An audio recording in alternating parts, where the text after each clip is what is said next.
మహాదేవుని మహిమను బట్టి మీ అందరికీ నా శుభములు, వందనాలు.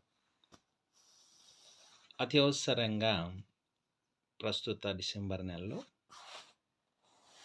క్రిస్మస్ చేసుకోవచ్చా, క్రీస్తు జనన పండుగ చేసుకోవచ్చా అని ఒక వదంతులేసింది.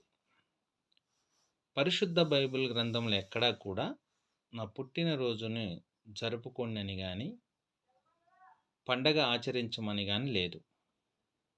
అయితే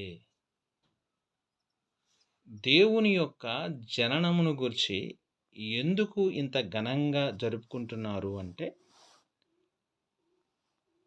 అందరికీ అర్థమయ్యేటువంటి విషయాన్ని తెలియచేస్తున్నాను, వినండి. దేవుడు పుట్టాడు అనేటువంటి ఒక ప్రాముఖ్యమైన అంశపు సువార్తను ఈ పండుగ దినాలలో, ఈ డిసెంబర్ నెలలో విస్తారంగా ప్రకటించడానికి ఒక అవకాశం ఉంది. రెండోది, అప్పటి వరకు సంవత్సర కాలం అంతటిలో మందిరంలోనికి ప్రవేశించకుండా ఉండువారు కూడా ఈ యొక్క డిసెంబర్ నెలలో మందిరాలకు రావడం జరుగుతూ ఉంటుంది.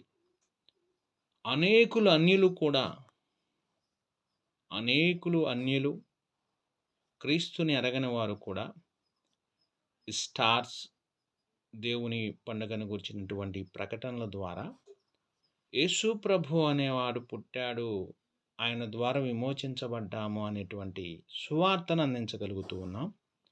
అలాగే ఎప్పుడూ రాని వారు మందికి రావటం వల్ల వారికి కూడా క్రీస్తుని గురించిన సువార్తను అందించడం జరుగుతూ ఉంది.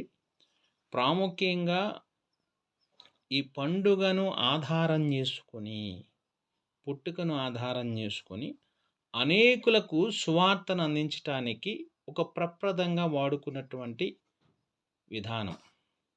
చాలామంది గనులు అంటారు, ఈ మధ్యలో చూస్తూ ఉంటే, ఎక్కడ బైబిల్లో లేదు అనేది అందరికీ తెలిసిన సర్వసత్యమే, అందులో మీరు ప్రత్యేకంగా చెప్పాల్సిన అవసరం ఏం లేదు. కానీ ఈ యొక్క జననమును అడ్డు పెట్టుకొని, ఈ జనన సందర్భమును గూర్చి సర్వమానవ కోటికి విమోచన దాతగా ప్రభువారు భూమి మీదకు వచ్చారు, ఆయనను ప్రకటిస్తున్నామని సువార్తను ప్రకటించడానికి వాడుకుంటున్నామే తప్ప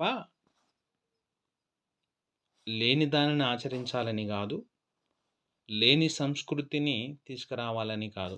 ఈ కార్యము చేత, ఈ సందర్భము చేత సువార్తను వెదజల్లడానికి అద్వితీయమైనటువంటి అవకాశం.